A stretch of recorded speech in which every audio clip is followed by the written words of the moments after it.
C'est un lieu mythique chargé d'histoire. Gadiaga constitue une étape importante dans la mission du fondateur de la confrérie layène.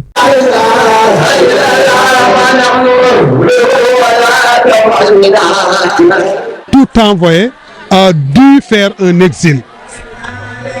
Et Seydina Limamou, comme ses compères d'envoyés de Dieu, également a dû se résoudre à l'exil. Dans la nuit du 10 au 11 septembre 1887, il a dû quitter Yoff, accompagné de Thierno Sarr Thiom, Abdoulaye Samb, Ali Mbaye Demba Mbaye et Thierno Sarr Som. Ce sont ces 4 compagnons qui l'ont accompagné jusqu'ici.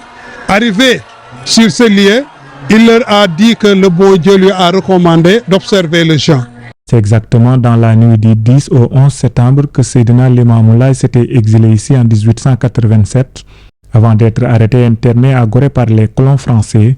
C'est dans la nuit du 10 au 11 septembre 1887 que Seydina Limamou est arrivé ici.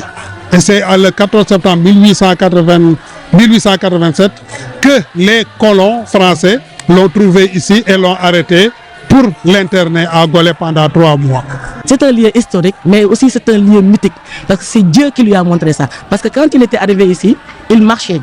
Mais arrivé ici à Ngadiaga, il ne pouvait plus marcher. Il a dit à ses sahaba, Djibril a enchaîné mes pieds. Je ne peux plus avancer. Avancez et allez voir ce que vous allez trouver. Et ils ont trouvé l'arbre mythique de Ngadiaga qui constitue un vrai sanctuaire, et ils se sont réfugiés là-dedans. Personne ne les a trouvés. Donc si Dieu vraiment veut vous sauver, il vous sauve.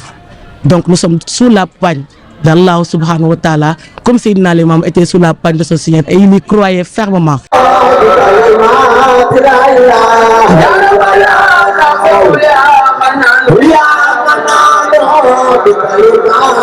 Le pèlerinage de Gadiaga a été initié pour la première fois en 1960 par Seydina Abdoulaye Thiaw Laye, le 5e khalife de la communauté. Seydina Limamou est venu ici en 1887. Mais Seydina Abdoulaye Thiaw Laye, le 5e khalife de Seydina Limamou Mahdi, a initié le pèlerinage depuis 1960 et on le faisait le jour de la Tabaski. Mais vu les festivités liées à la Tabaski, il a dû changer ça et ramener ça au lendemain de la Tamkharit, comme nous le faisons cette année-ci.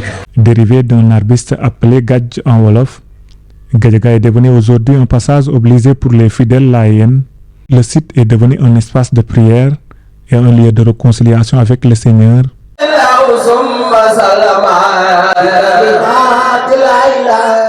Et chaque année, des centaines de fidèles musulmans y convergent pour commémorer l'exil du fondateur de la confrérie layène. Ici, c'est un lieu que tout un chacun devrait connaître. C'est un lieu de réconciliation avec soi-même, un lieu de réconciliation avec le Seigneur subhanahu wa ta'ala. Donc ici, c'est un lieu pour nous, un lieu mythique, un lieu qui nous conforte dans notre religion, un lieu qui nous conforte dans notre idée que ici, au Sénégal, ici en Afrique, c'est ici où se trouve notre salut. Toute la Oumma islamique, parce que Seydina Limamou Mahdi al-Saratam a une dimension internationale, a une dimension universelle.